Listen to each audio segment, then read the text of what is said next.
aborder la médecine chinoise, parce qu'avec la médecine chinoise, on va comprendre comment nous sommes constitués d'une manière énergétique et subtile. Et à l'origine donc, de la médecine chinoise, on a des livres dits canoniques qui nous enseignent, qui sont révélés et qui sont structurés de manière très intéressante sous forme de dialogue entre l'empereur jaune et son précepteur Chipai.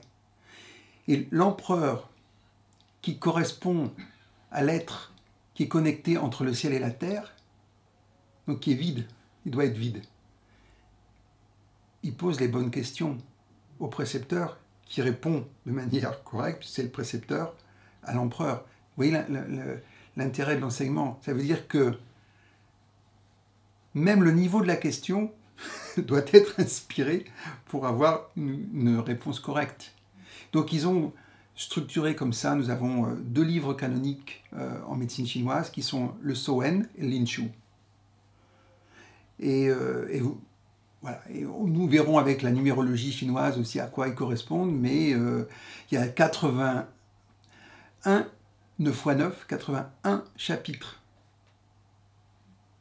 Et chaque chapitre correspond à une symbolique. Le 1, c'est l'unité, c'est le ciel. Alors, ils disent on ne commence jamais par le 1, puisqu'on ne peut pas accéder au 1 si on n'a pas fait tout le reste. Donc, ils commencent le 2. Alors, vous verrez, on va voir la numérologie chinoise, comment elle est utilisée, mais tout est millimétré, tout est juste. Alors, nous allons aborder, par exemple, on va travailler à partir du chapitre 5 du Sowen, parce que le 5, c'est les 5 éléments. Donc, on parle dans le chapitre 5 des 5 éléments, c'est normal. Et puis du chapitre 6, on va parler des énergies du ciel, parce que le 6, c'est le ciel, etc., etc. Et donc, eux aussi disent avoir reçu cette connaissance. Elle est révélée et donnée pour après, là dans l'objet qui nous intéresse, créer la médecine chinoise, qui part du subtil. On part toujours du subtil. Alors, ce qui est intéressant en médecine chinoise, c'est que on place l'homme, alors qu'il est debout, comme ça, les pieds en terre, les bras au ciel, et il est connecté donc au ciel et à la terre. Et il permet aux mutations de se faire entre les deux. Et qu'est-ce qui représente cela? Le cœur, le fameux cœur, une fois de plus, qui est le cœur souverain, empereur, mais souverain, et qui va tout recevoir et qui va tout diffuser. Donc je vais vous lire un texte, parce que bon voilà, je vous ai lu un beau texte de Saint Jean de la Croix. Et là j'ai envie de vous lire un texte de Lao Tzu. Et vous allez me dire, mais c'est étonnant. Je veux dire, ça correspond tout à fait à une compréhension spirituelle. Alors que pour un taoïste, il n'y a pas de Dieu, il n'y a pas tout cela. Mais ça revient à ça. Il existe un tunnel obscur dans la lumière infinie. On le nomme temps. Lorsqu'un être humain entre dans ce tunnel, on appelle cela naître. Lorsqu'un être humain marche dans ce tunnel, on appelle cela vivre. Lorsqu'un être humain sort de ce tunnel, on appelle cela mourir. Considérer que vivre se réduit à évoluer dans le tunnel obscur, cela s'appelle illusion. Percer des trous dans le tunnel obscur, cela s'appelle science. Savoir que la lumière est autour du tunnel, cela s'appelle foi. Voir la lumière dans le tunnel obscur, cela s'appelle amour. Voir la lumière à travers le tunnel obscur, cela s'appelle sagesse. Éclairer le tunnel obscur de sa propre lumière, cela s'appelle sainteté. Ressentir l'unité entre la lumière et le tunnel obscur, cela est au-delà des mots. Vous voyez ce magnifique poème de Lao Tzu. On croirait un mystique chrétien ou soufi. Hein. Je veux dire, il n'y a pas de différence.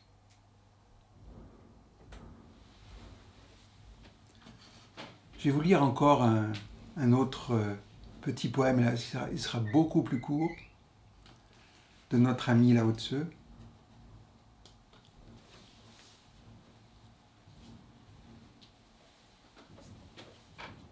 La vertu produit le 1. Le 1 produit le 2. Le 2 produit le 3. Le 3 produit les 10 000 êtres. Les 10 000 êtres s'adossent au yin, serrant sur leur poitrine le yang.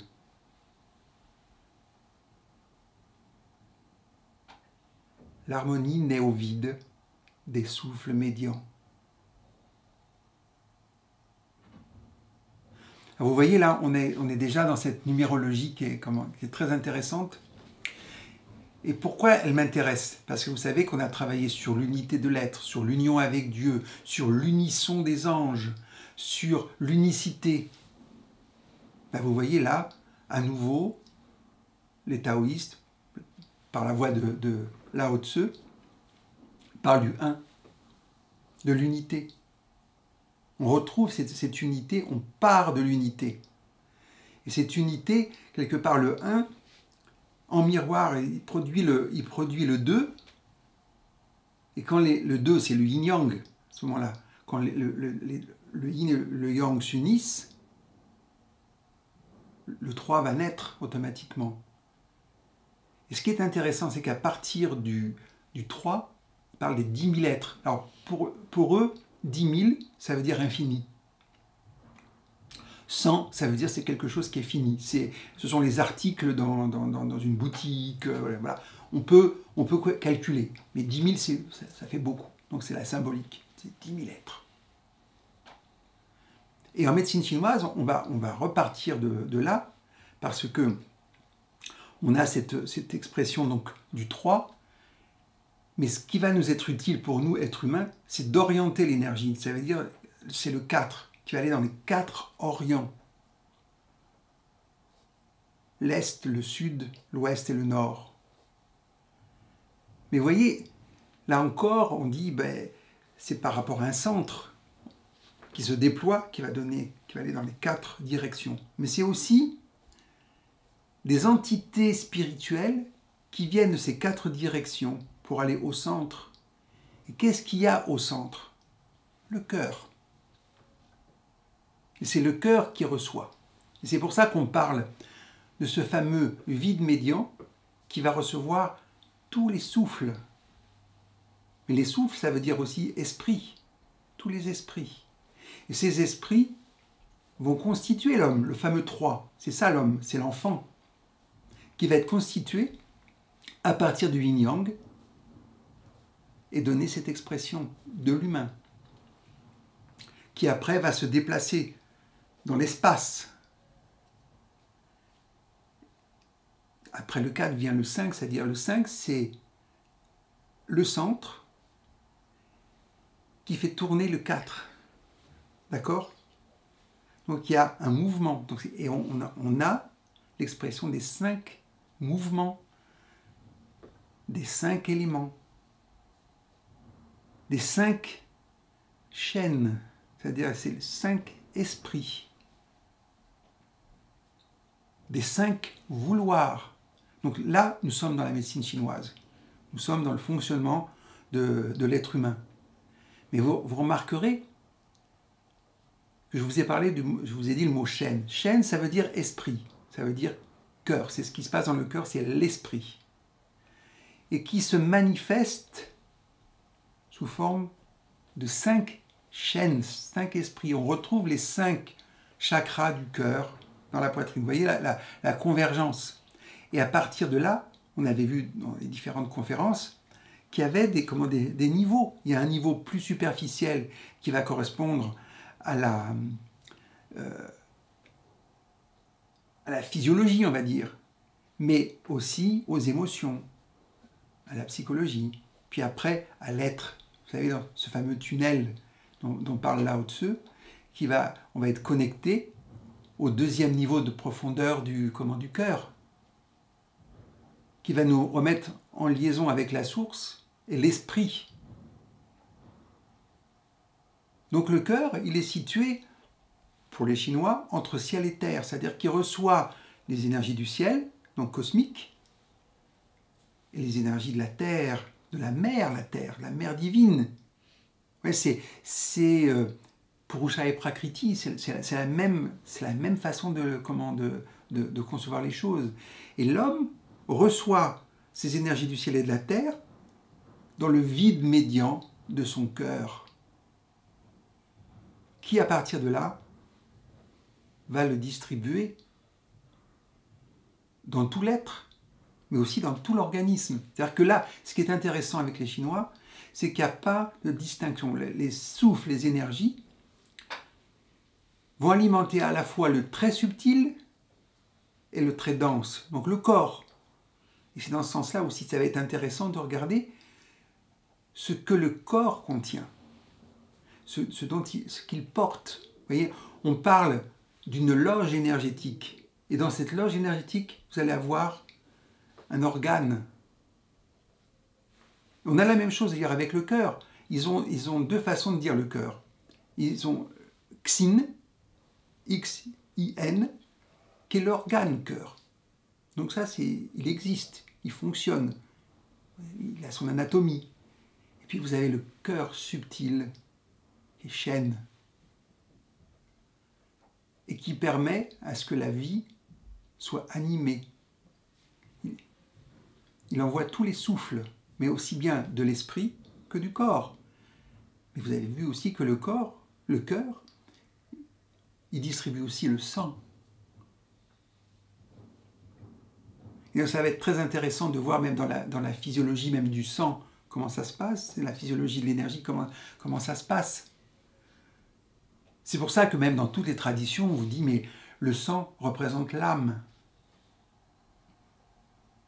Alors, je vais vous le faire tout de suite parce que ça se présente, mais on dit, là, quand vous vous nourrissez, vous ingérez un aliment et il commence déjà à se transformer dans la bouche. Et on a une énergie qu'on appelle l'énergie défensive qui va être présente pour nous permettre de nous adapter au monde extérieur. On va ingérer l'aliment qui va dans l'estomac. L'estomac va le broyer, le transformer. Parce que vous savez que les Chinois, ils adorent ça. Avec le I Ching, c'est le livre des mutations, des transformations. C'est la même chose. Donc, ils voient tout en mutation, en transformation. Donc, vous avez cet aliment qui vient dans l'estomac. Qu'est-ce qui va se passer?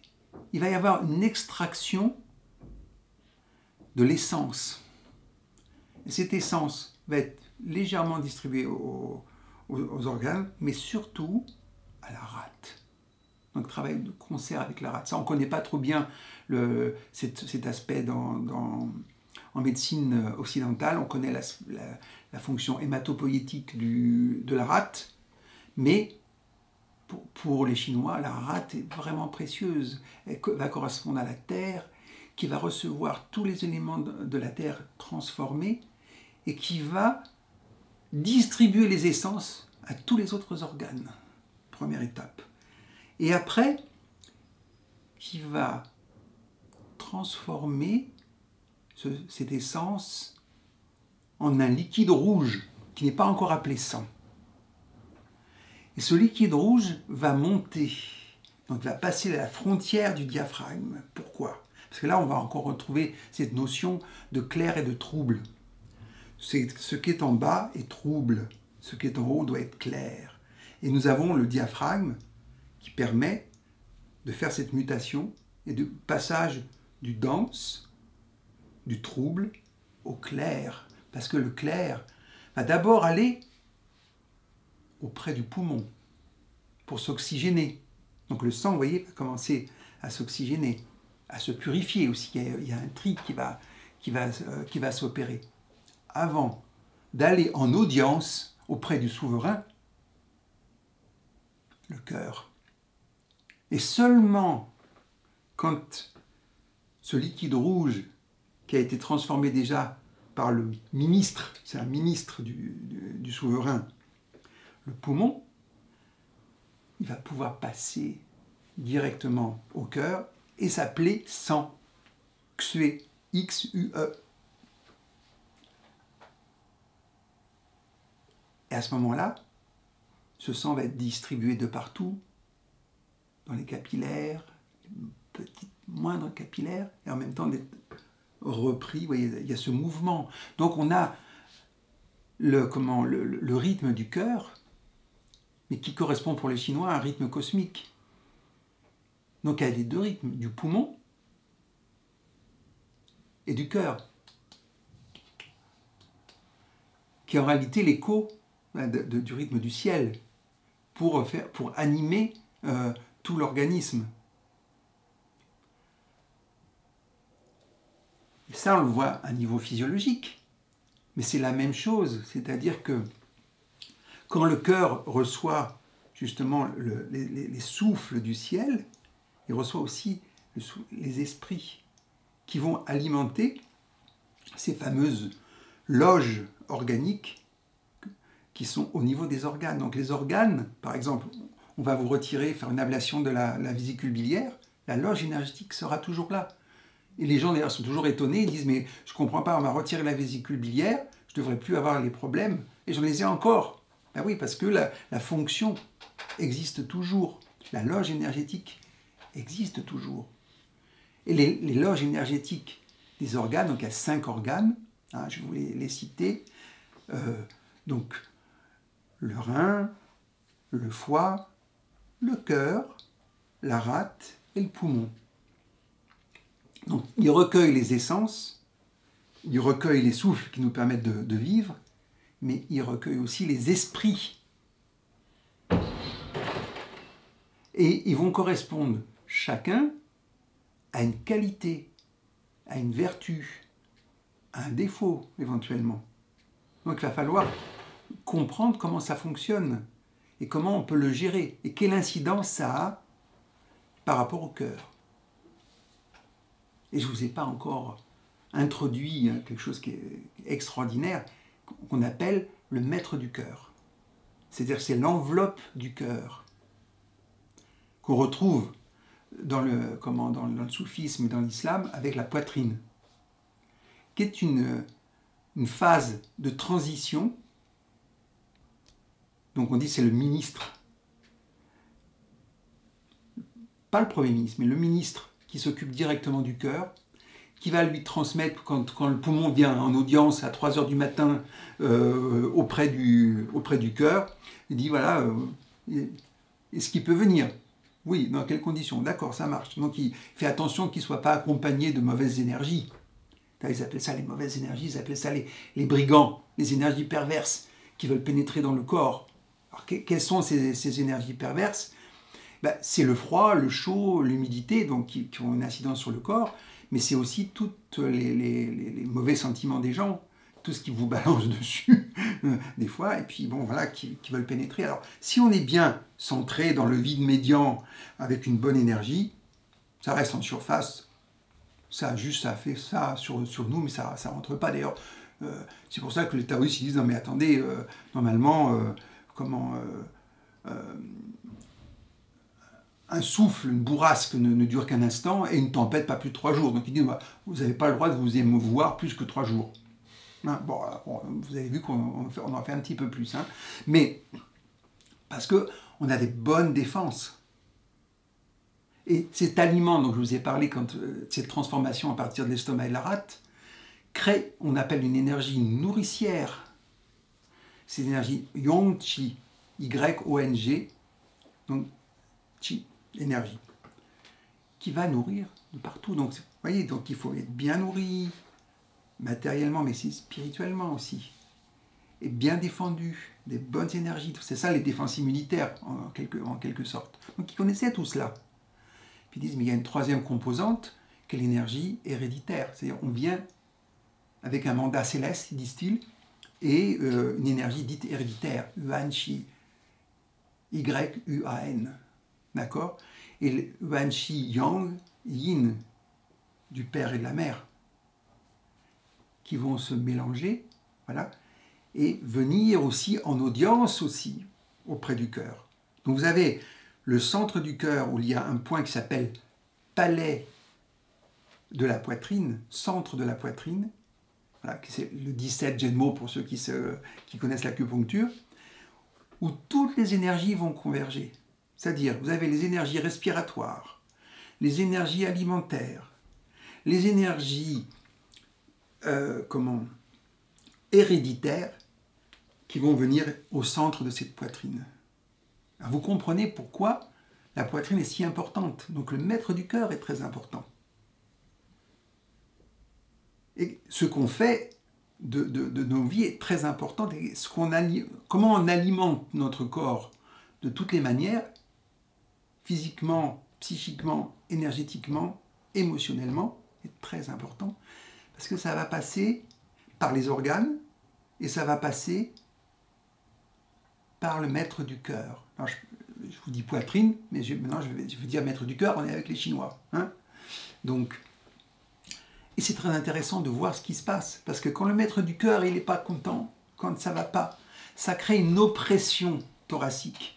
On a du mal à respirer, on a l'impression que la vie est étroite, ouais, c'est vraiment difficile, et ça circule mal. Vous imaginez, si ça fait ça, ça circule mal. Mais en même temps, voilà, il protège le cœur. Il ne faut pas que ça touche le cœur, parce que le cœur, lui, il fait normalement rien spirituellement. Il est au centre.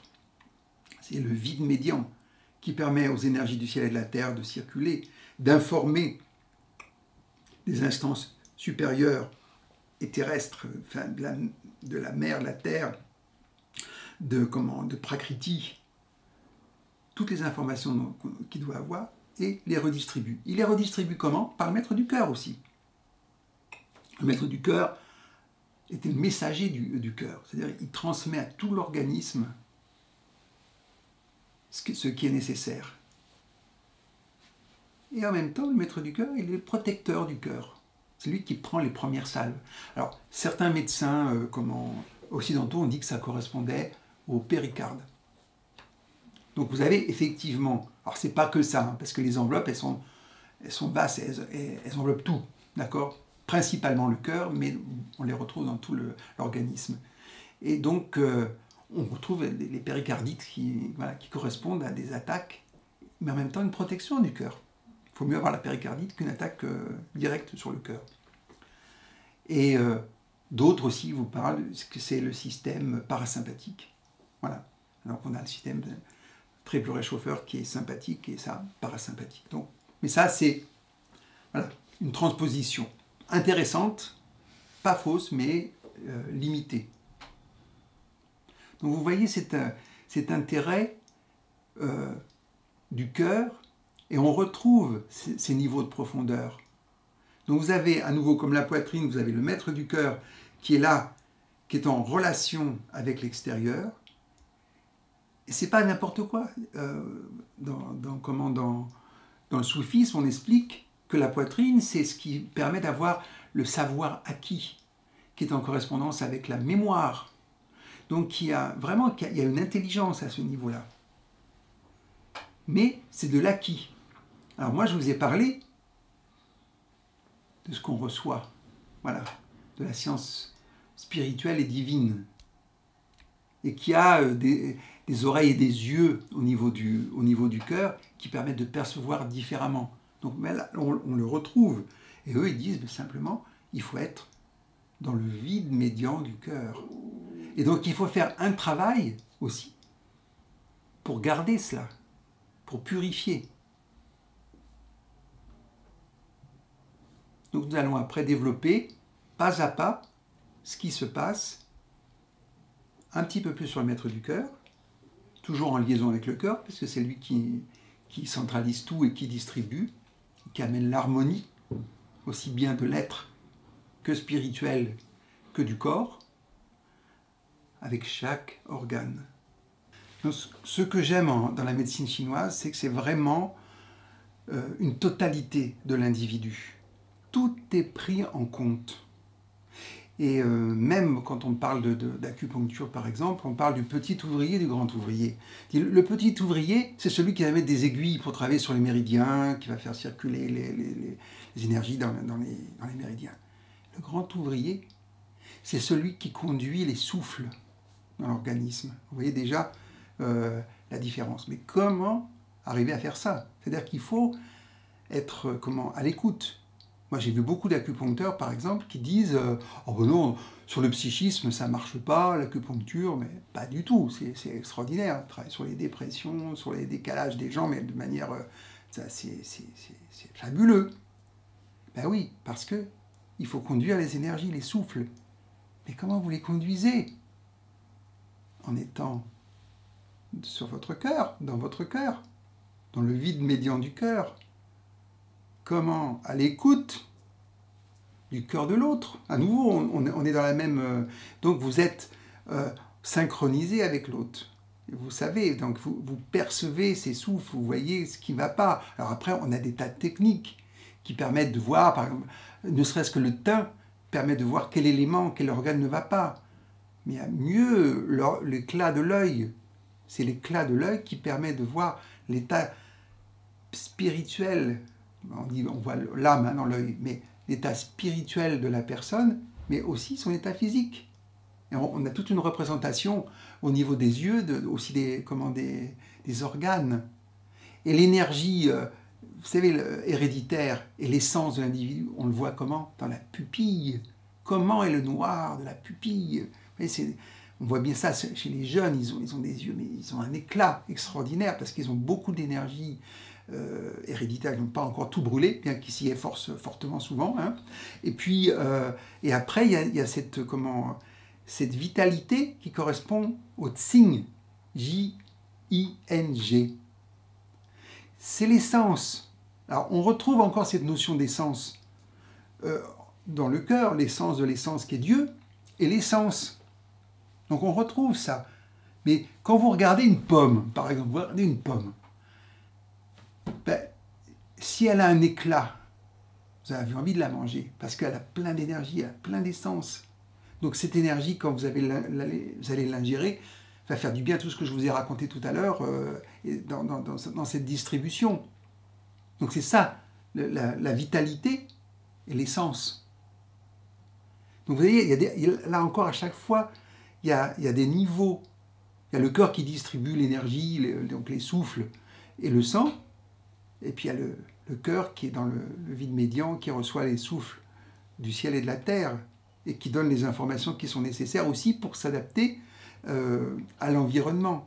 C'est pour ça qu'il a besoin d'être calme, équilibré. Donc c'est pour ça que quand vous avez quelqu'un qui veut faire de la médecine chinoise, qui n'est pas trop enseigné actuellement en Occident, mais même en Chine, on parle de l'art du cœur. Et qu'est-ce que c'est que l'art du cœur? C'est cultiver en soi ce qui amène au vide. Alors on dit vide médian, mais au vide, qui va permettre la bonne circulation des souffles et du sang, et la bonne connexion avec le ciel et la terre. Quand vous êtes dans ce vide,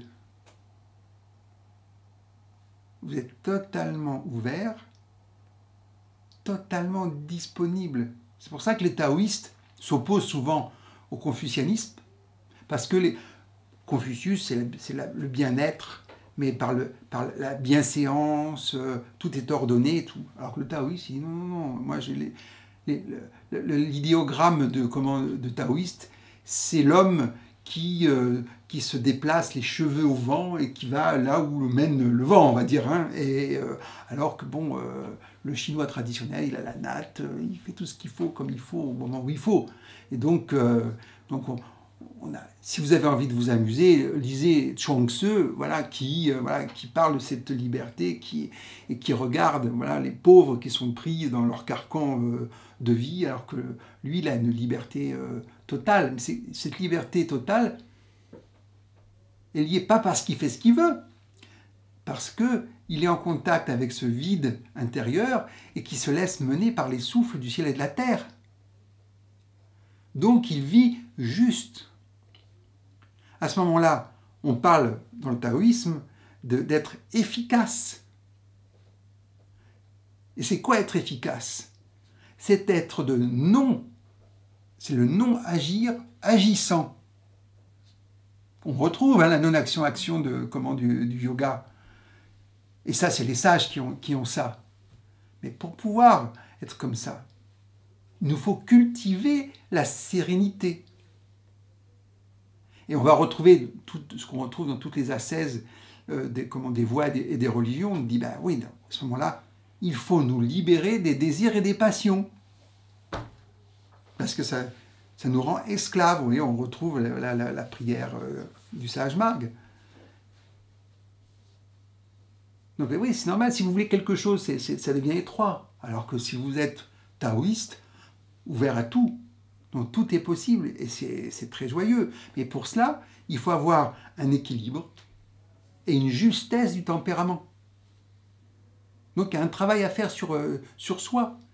Ils disent, mais évitez les emportements, évitez les débordements, parce que ça c'est vraiment, vous perdez le contrôle de vous, mais en même temps le contact avec ce vide intérieur. Donc qu'est-ce qu'ils font? C'est pour ça qu'ils font comme nous, la méditation. Ils cultivent le calme et la quiétude par l'état méditatif. Mais ils vivent avec leur cœur. Et ils le font bien parce que ça agit même au niveau de la physiologie. Donc ça, c'est quand même c'est très très très intéressant. Et ensuite, je vais vous lire quelques passages taoïstes. La vie d'un homme est son cœur.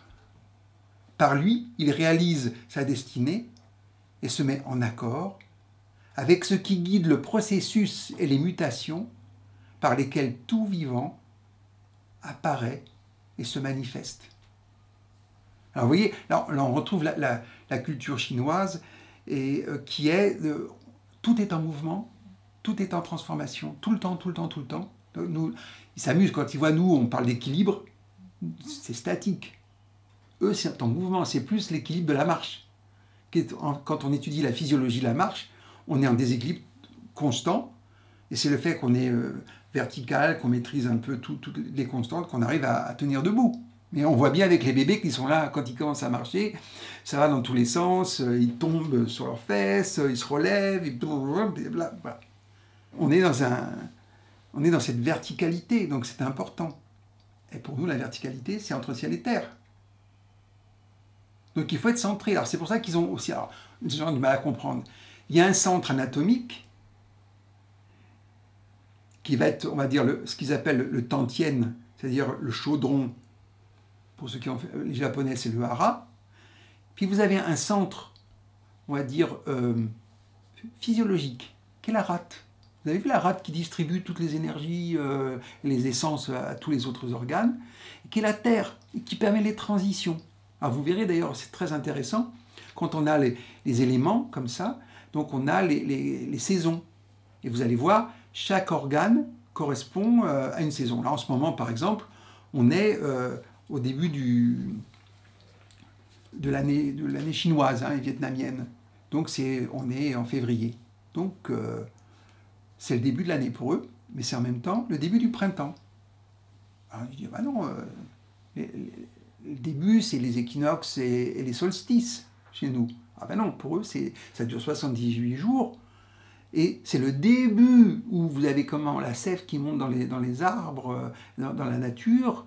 Ça, c'est ça le début du printemps. Mais on le voit bien d'ailleurs en ce moment, il y a les mimosas, il y a les cyprès, aussi, ça j'aime moins, mais bon, on a comment les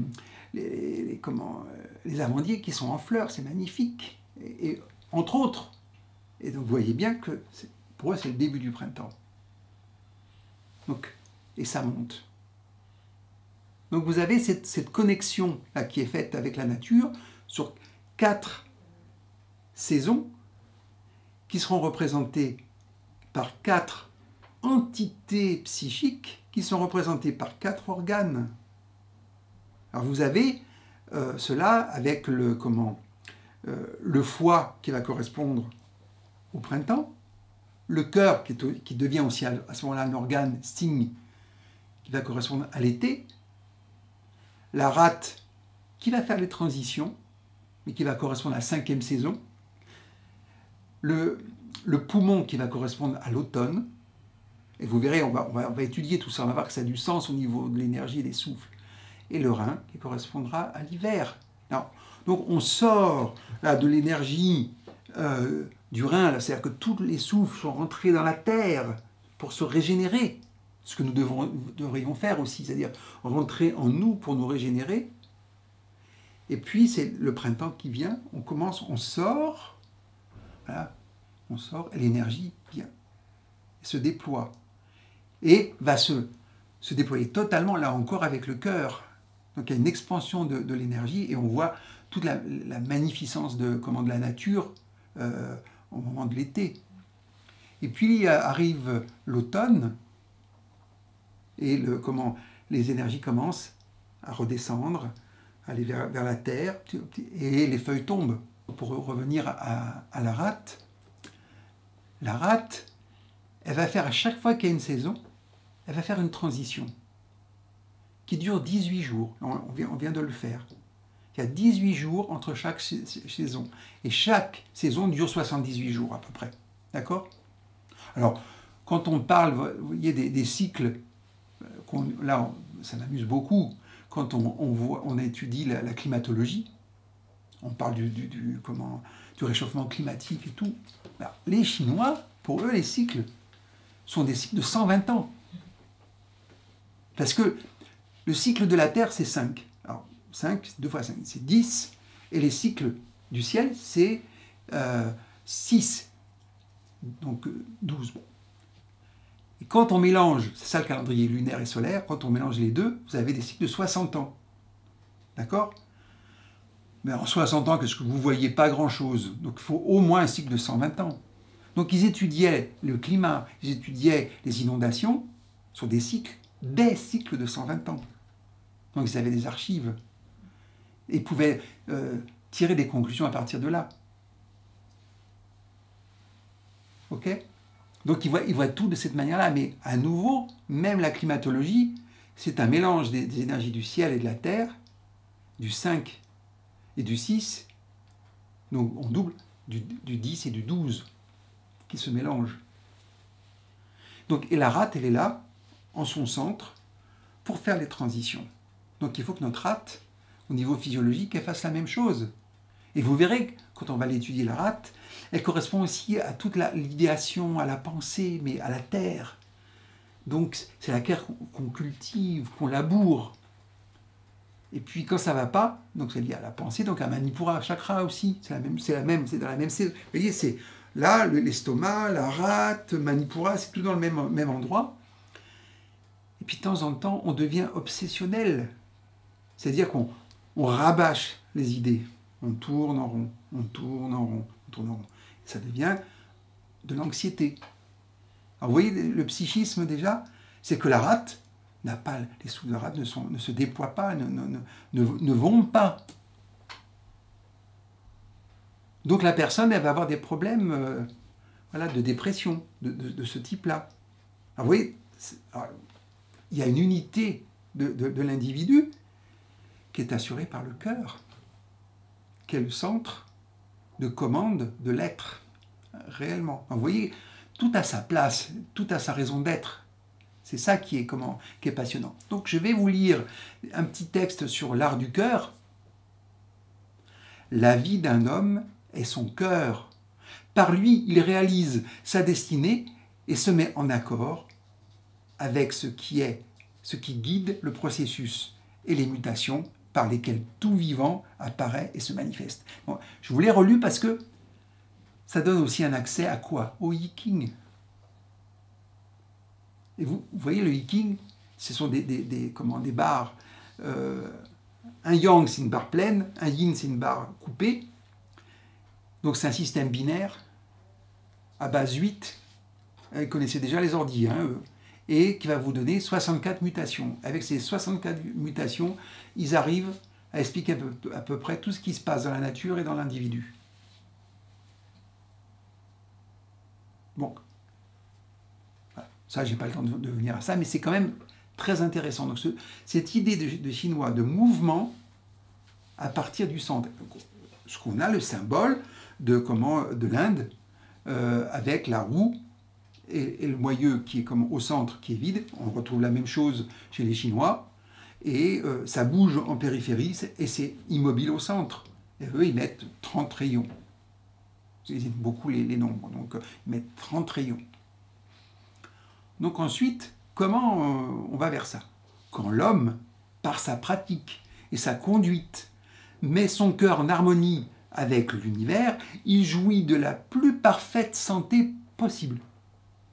Parce que là encore, il faut faire attention, hein, parce qu'on a les énergies héréditaires, on a une destinée. Donc on ne peut pas... il est normal qu'on ait aussi des difficultés. Alors on dit que c'est à cause des ancêtres, hein, des énergies ancestrales. Mais bon, c'est l'hérédité. Donc, dans un équilibre souple, ce qui lui procure contentement et aisance. Vous vous souvenez du contentement du cœur? Premier point du cœur, premier chakra du cœur.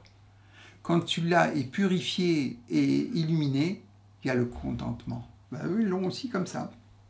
Sinon, c'est le début des troubles et des maux. Donc des maux psychiques, mais physiques aussi. C'est-à-dire qu'on va somatiser. Et si on fait ça un bon bout de temps, on fait des maladies qui deviennent chroniques. Le vide médian du cœur nous rend capables de tout recevoir, accepter, considérer, parce que le cœur n'est pas fixé, arrêté à une idée, à un être ou un désir. Cette fameuse liberté. Tout le monde veut la liberté. Mais ils veulent la liberté, mais ils s'emprisonnent. D'une manière ou d'une autre. Ah non, le taoïste, il est libre. Mais libre de quoi? De lui-même, d'abord. Vider son cœur, un peu plus chaque jour, là on est dans le cleaning, hein, des désirs, là c'est dans le travail ce caractère, donc vider son cœur un peu plus chaque jour, des désirs qui le remplissent et voilent sa claire conscience, sa lucidité et son inspiration dans les esprits. Ça ne vous rappelle pas quelque chose, ça? On est carrément dans les voiles qui nous empêchent d'accéder à la lumière du cœur et à la compréhension, à la connaissance et au savoir-faire, au savoir-être.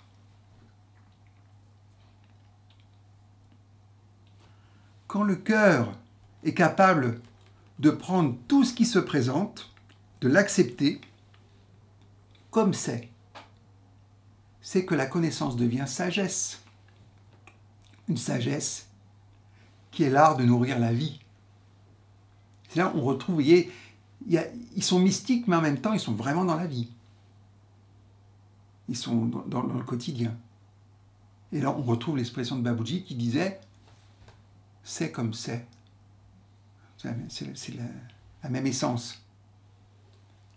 Donc, ils accueillent, interprètent et gardent ou rejettent des informations, des connaissances, des sensations, des perceptions qui viennent de la périphérie par l'intermédiaire des organes des sens. Donc, on retrouve Pratyahara, le retrait des sens, pour qu'il soit vraiment réorienté vers le cœur et moins vers l'extérieur. L'extérieur vous donne des informations, mais il ne faut pas que ça vous submerge. Il ne faut pas que les sens dominent. Et c'est la même chose avec les émotions qui sont ressenties. Elles sont considérées comme traitées comme des informations. Et c'est comme ça qu'on retrouve plein de pathologies au niveau du cœur. Pourquoi? Parce que la conscience fonctionne mal. Donc le cœur, c'est la conscience.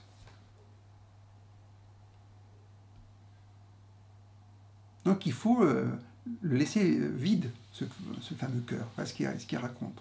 J'aimerais revenir sur le maître du cœur.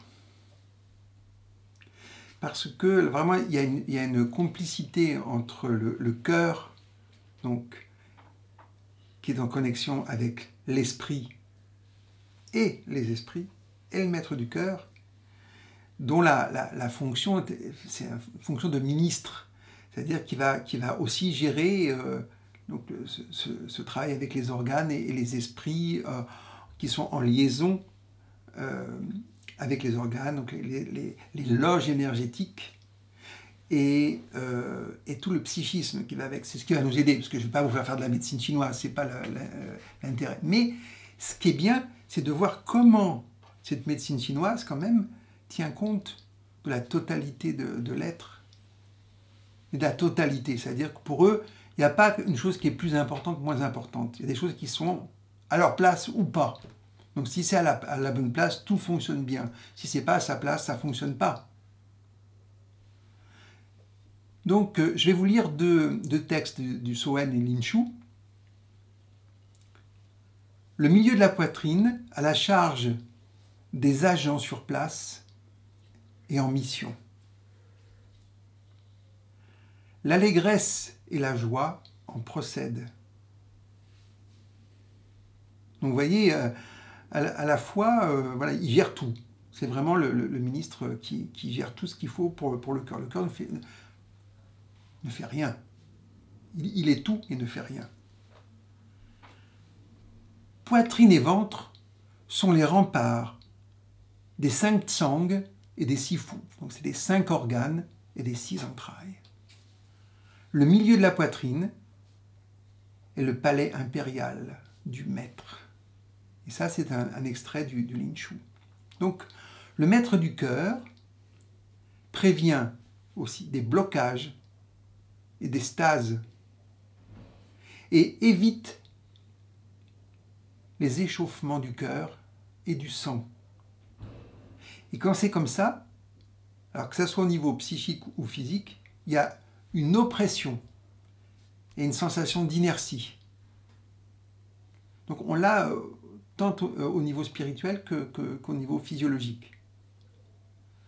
Donc son bon fonctionnement permet au cœur, qu'on appelle le feu souverain, de garder sa clarté et son calme,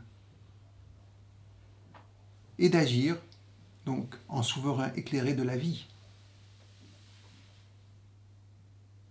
Quand le cœur est solide et ferme, les pervers ne peuvent y pénétrer. Vous voyez, là, on retrouve encore cette idée de la garde du cœur qu'on avait avec les orthodoxes, qu'il faut vraiment se méfier de ce qui rentre dans le cœur, de ce qu'on laisse rentrer. Ils appellent ça les pervers. Mais là encore, c'est très important de comprendre qu'ils ne peuvent pénétrer que s'il y a en nous une fragilité.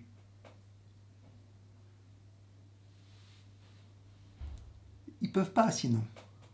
C'est comme on avait parlé, vous savez, une malédiction ne peut aboutir que s'il y a en vous une possibilité que ça aboutisse, sinon ça passe. Ça ne peut pas aboutir.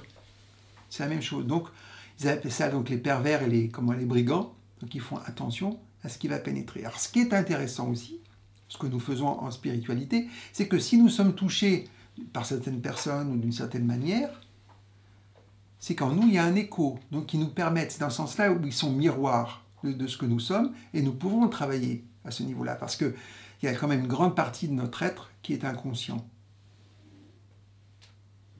et qui est agissante. Donc c'est vraiment dommage, quoi.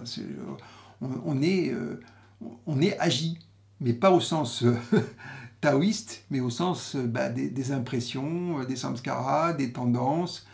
On est mené par les désirs, on voit bien ceux qui ont des addictions.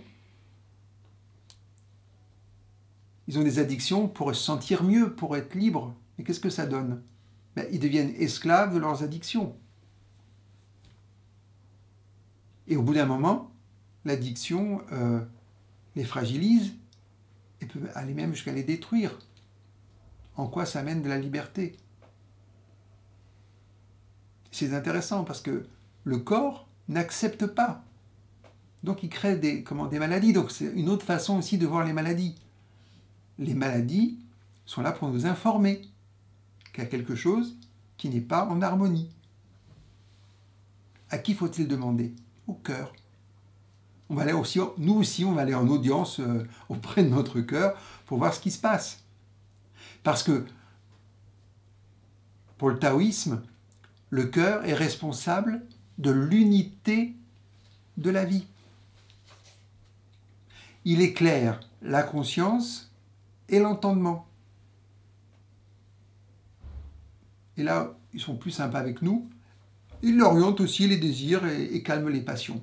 Ça veut dire que, bon, là encore, le problème, c'est pas d'avoir des désirs, c'est d'être esclave. Parce que le désir, c'est quand même une impulsion aussi de créativité. On va avoir la créativité. Donc, il faut bien qu'on ait envie de faire quelque chose, sinon on va être des légumes. Bon, et puis, on n'appelle pas ça vivre. Donc, c'est intéressant que les fameuses tendances qui sont liées à notre destinée prennent corps, dans les deux sens du terme, et puissent nous permettre de réaliser ce que nous avons à réaliser. Chacun de nous a un mandat céleste, disent les Chinois, a une destinée, et doit faire quelque chose de sa vie. Donc, nos spécificités ont un sens, ont un intérêt. C'est-à-dire que notre âme, elle a choisi d'être ce que nous sommes pour réaliser ce que nous avons à réaliser. Sommes-nous, alors là, les Chinois vont parler du propos, sommes-nous dans le propos? Et ils vont très loin, c'est pour ça qu'ils parlent du Tao. Le Tao, il est indicible, indescriptible. Il dit celui qui commence à définir le Tao, c'est qu'il ne sait pas ce que c'est. Et du Tao, ils disent émerge, pas émerger, procède la vertu. Et de la vertu procède le propos. C'est là où on commence à vivre, à être dedans. Et entre-temps, on a le yin-yang. Je ne vous ai pas expliqué le yin-yang, je vais le faire. Le yin-yang, il n'existe pas. C'est une façon de voir l'énergie, de voir le souffle. Donc c'est virtuel. Et on dit yin-yang. Alors les Occidentaux, ils ont dit et le yin et le yang. Ben non. T'es yin, t'es yang. Ben non, ça ne veut rien dire. Je vais vous expliquer simplement. Vous prenez une montagne qui est illuminée par le soleil. La partie éclairée est yang. La partie qui est à l'ombre est yin. Et quand l'exposition change, le yin et le yang changent. Donc là encore, c'est à la chinoise, c'est vivant. Donc on est yin par rapport à du yang, ou yang par rapport à du yin. Mais ils sont ensemble. C'est pour ça qu'on a ce fameux taiki. Vous voyez, on a le yin et le yang s'engendrent l'un l'autre. Et quand vous êtes au maximum du yang, hop, le yin procède. Et la même chose pour l'autre côté. Donc c'est une façon aussi de pouvoir définir. C'est une façon de pouvoir préciser. C'est pour ça que le Yiking est très intéressant. Parce que c'est un agencement, on part du 1, puis après on a un yin, un yang, après on a yin de yin, yang de yin, yin de yang, yang de yang. Et vous continuez comme ça. Alors vous avez 4, 8, 16, 32, 64, puis ça continue.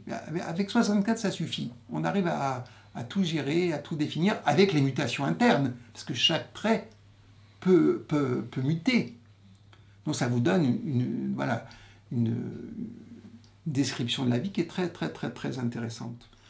Donc, l'expression immédiate du yin-yang, c'est le masculin et le féminin. Mais oui, c'est relatif. en gros, l'homme, il est entre le ciel et la terre, donc il est à la fois yin et yang. Mais si on regarde l'homme et la femme, l'homme est plus dans le yang, parce que c'est lui qui va, dans la procréation, donner son essence, et qui va féconder la femme, qui reçoit, qui est yin. Donc elle est terre, elle va représenter la terre. Donc elle va être ensemencée. Qu'est-ce que ça va donner? Un nouvel être, le 3. D'accord?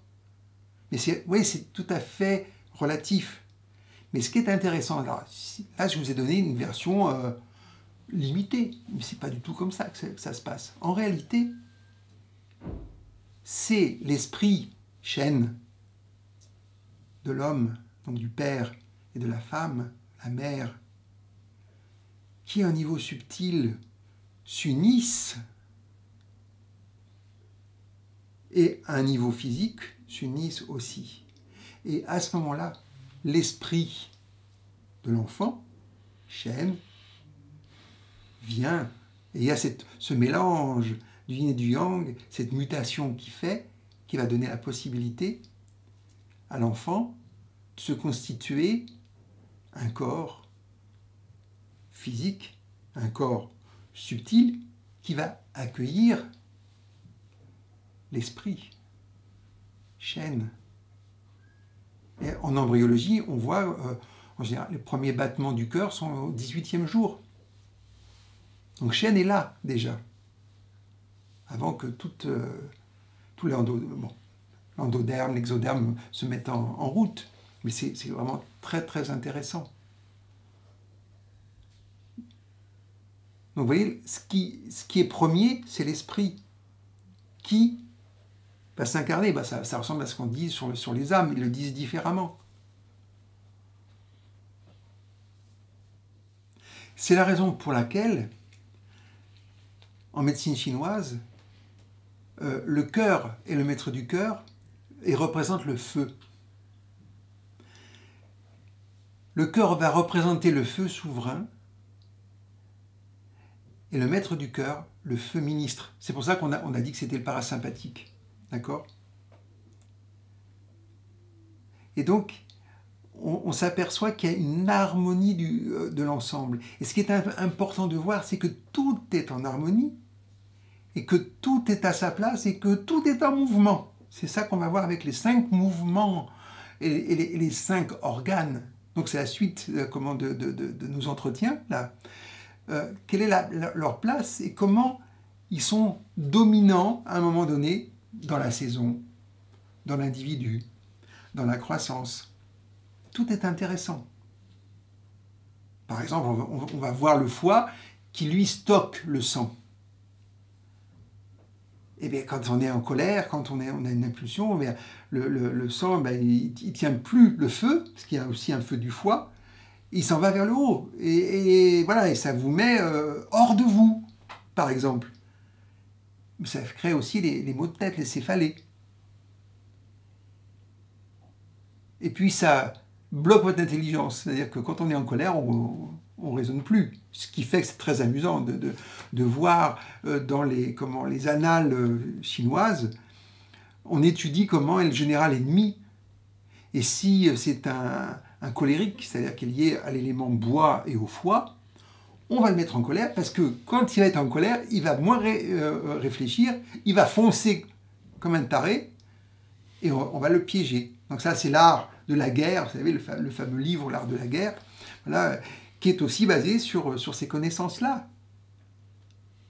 Donc, vous voyez, notre cœur, il a du boulot, hein, même s'il a l'air de rien faire, pour arriver à gérer ça avec son copain, le maître du cœur, hein, son ministre, on va dire, voilà, c'est quand même plus joli, mais pour arriver à gérer l'ensemble de l'organisme. Et là, c'est là où on retrouve les structures qu'on a dans le Raja Yoga, c'est-à-dire on a les 3 corps, le corps de l'âme, le corps subtil et le corps physique qui est là. Et ce sont les énergies qui font marcher le tout. on va se retrouver là pour les prochaines vidéos où je vais vraiment vous expliquer comment sont là ces 5 éléments, ces 5 compagnons, voilà, qui font que on vit plus ou moins bien, plus ou moins harmonieusement, et aussi comment y arriver. Mais en même temps, c'est intéressant parce que ça va être des cartes qui vont nous permettre de faire une lecture de ce que nous sommes réellement et qui vont nous aider à travailler sur ce fameux caractère, ce fameux tempérament qui nous empêche d'avoir le Seigneur totalement dans le cœur ou d'avoir ce vide médian si on reste taoïste.